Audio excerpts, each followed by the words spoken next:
Our demand legal demand. Legal demand, legal demand. Our demand legal demand. Legal demand, legal demand. No rest, no rest. No rest, no rest. We will not Jodabi.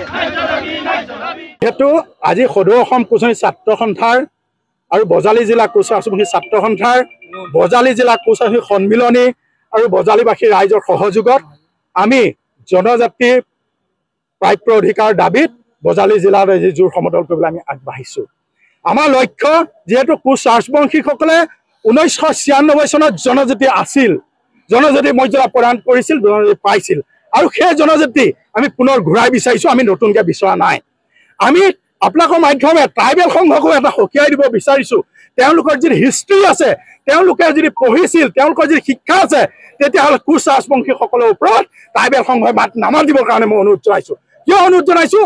যিহেতু চৰকাৰে সকলো বৈশিষ্ট্য থকাৰ বাবে কোচ ৰাজবংশীসকলক জনজাতি মৰ্যাদা প্ৰদান কৰিছিল আৰু সেয়েহে ট্ৰাইবেল সংঘক অনুৰোধ জনাইছোঁ আপোনালোকে যাতে কোচ ৰাজবংশীসকলক সকলো বৈশিষ্ট্য থকাৰ পাছত জনজাতি দিছিল চৰকাৰে, গতিকে আমি আকৌ পুনৰ সেই জনজাতি ঘূৰাই বিচাৰিছোঁ। গতিকে আপোনালোকে কোচ ৰাজবংশীসকলক বেলেগ জনগোষ্ঠীক যেনেকৈ আপোনালোকে বিৰোধ কৰিছে, আমাক সেইটোৰ পৰা আঁতৰি ৰাখক আৰু অসমৰ 6 জনগোষ্ঠীক জনজাতি মৰ্যাদা দিয়াৰ প্ৰতিবাদত অসমৰ প্ৰতিখন জিলাই জিলাই কোচ ৰাজবংশী সকলো বিষয়ববীয়া 6 জনগোষ্ঠীয়ে জনজাতি মৰ্যাদা প্ৰদানৰ দাবীত আন্দোলন কৰি আহিছোঁ। একদম সঁচা কথা। চাওক, এই আঁচনি দি অসম চৰকাৰে অসমৰ খিলঞ্জীয়া মানুহখিনিক প্ৰথম কৰ্ম মানে অকামিলা কৰি দিলে। দ্বিতীয়তে কি হৈছে, আমাৰ কোচ ৰাজবংশীয়ে ধৰি 6 জনগোষ্ঠী যিসকল আই মাতৃ বিষয়ববীয়ালৈ এটা অনুৰোধ, এই যে আঁচনি দিছে, আঁচনি দিয়াৰ বিনিময়ত আমাৰ কি হৈছে, আমাৰ মানুহবোৰে আজি তাৰিখত আগতে 6 জনগোষ্ঠী আন্দোলন বুলি ক'লে, কোচ ৰাজবংশী আন্দোলন বুলি ক'লে যেনেকৈ হাজাৰ হাজাৰ লাখ লাখ মানুহ ওলাই আহে, আজি তাৰিখত আঁচনি পাই ওলাই আহিবলৈ ভয় কৰা হৈছে। গতিকে সেই আঁচনি আমাক আঁচনি নালাগে, আমাক জনজাতি লাগে। মৰিলে মৰি যাম, জনজাতি লৈ যাম, আমাক লাগে আঁচনি নালাগে, আমাক জনজাতি লাগে।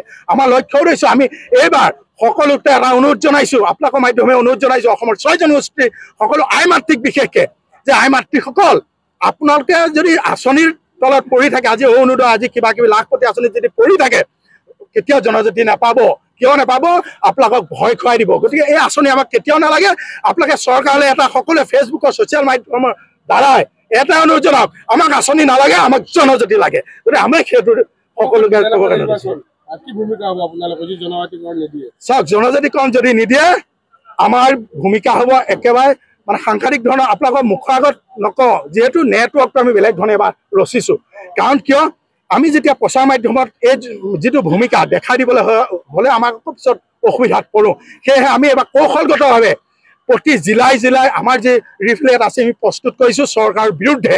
সেই ৰিফ্লেট ইলেকশ্যনৰ প্ৰায় 2 মাহৰ আগত প্ৰতি জিলাই জিলাই প্ৰতি আই মাতৃসকলৰ পৰা ধৰি কোচ ৰাজবংশী 6 জনগোষ্ঠী বিষয়ববীয়াসকলক আমি সেই ৰিফ্লেট মানে প্ৰচাৰ কৰিম। ৰিফ্লেটত সকলো লিখা থাকিব, যিখিনি আমি ক'ব নোৱাৰোঁ ৰিফ্লেটত প্ৰমাণ সহকাৰে আমি লিখা সকলো ৰাইজলৈ দি পেলাই আপোনালোকৰ মাধ্যমে আমি